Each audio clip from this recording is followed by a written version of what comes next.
Сәлем достар, біз бүгін тағы да бір математикалық сауаттылығын есебін шығаратын боламыз. Микрофон алдында Алишер ағайларыңыз.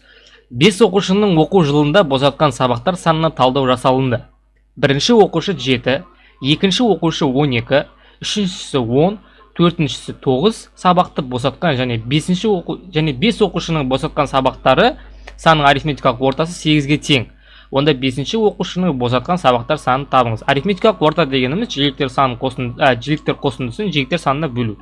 Яғни бізде мынандай 7 қосамын 12 қосамын 10 қосамын 9, 4 адам болды ма? И потом 5-ші адам 5-еуін қостым.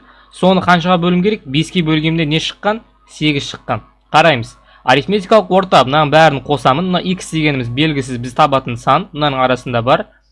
Соларды қосып 5-ке бөлем, яғни 5-еу ғой, 1-ші, 2-ші, 3-ші, 4-ші, 5-ші оқушы. Так, сол 5-еуін қосып 5-ке бөлсем, не шыққан екен? 8 шыққан екен.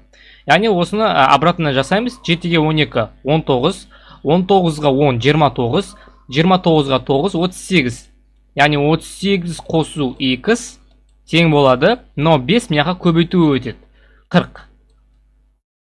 X тең 38-ге қаншаны қосса 40 болады? 2-ні. Яғни 5-ші оқушы 2 ғана сабақты босатқан екен. Міне.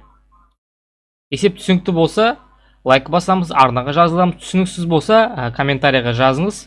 Мұқият, мен жауап беремін. Менің Instagram VK парақшаларыма жазылып қойсаңыздар болады.